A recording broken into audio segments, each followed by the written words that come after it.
नमस्कार। नहीं, देखिए, आप बोल रहे हो कि पैलेट गन लगी है, मगर मैं ये समझाना चाहता हूं पैलेट गन कब लगी है। पैलेट गन तब लगी है जब मेरे भाई हिंदुस्तान का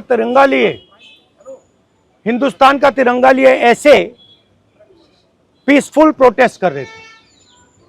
सरकार ने कहा है कि कोई पैलेट गन यूज नहीं हुई है, कहा है ना। ये देखिए, ये है पैलेट गन, थोड़ा घूम जाओ। इसको कहते हैं पैलेट गन,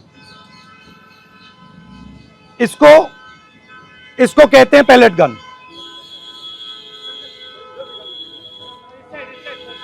ठीक है, और इनकी आंख डैमेज हो गई है, इनकी आंख से इनको दिखाई नहीं दे रहा है। तो ये हमारे फ्यूचर है हिंदुस्तान के। ऐसे हजारों युवाओं पर पैलेट गन चलाई गई है, लाठी चलाई गई है, मारा गया है, पीटा गया है। और ये क्या कर रहे हैं? पीसफुल प्रोटेस्ट कर रहे हैं। क्यों कर रहे हैं? इनका पेपर लीक हुआ है। इन्होंने पुलिस का एग्जाम किया, मेहनत की, सालों मेहनत की, और फिर एक दिन इनको बताया गया कि भैया पेपर लीक हो गया है, आपके पास 60-70 लाख रुपए नहीं है, जिसके पास है वो पेपर खरीद के चला गया, आप जानो, आपका काम जाने। और ये लाखों लोगों के साथ हुआ है। इनके माता पिता ने मेहनत के पैसे से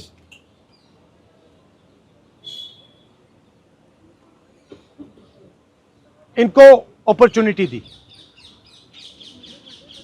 तो सरकार को झूठ बोलना बंद करना पड़ेगा।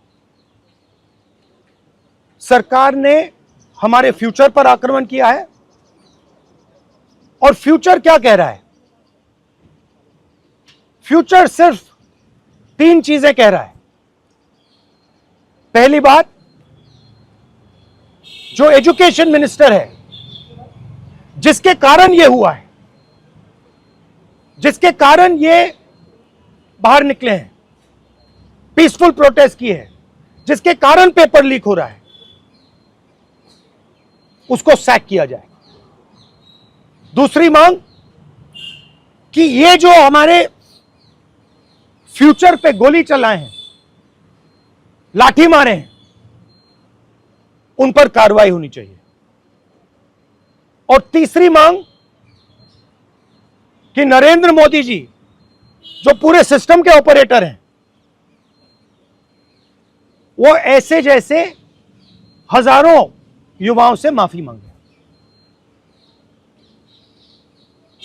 इनका फिजिकल डैमेज हुआ है। मैं आपसे कह नहीं सकता हूं कि इनकी आंख बचेगी नहीं बचेगी। इनकी कोई गलती नहीं है। तो ये 3 मांगे हैं। हमारे स्टूडेंट्स को मारना बंद कीजिए, धमकाना बंद कीजिए, और ये मांगे पूरी कीजिए। यही मैसेज है।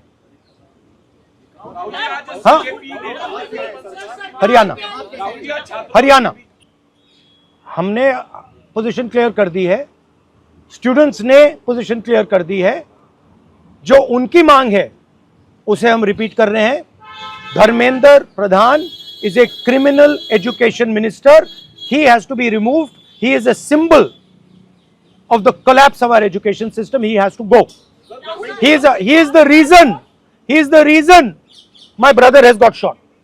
He is the reason thousands of people are outside. He has to go. Thank you.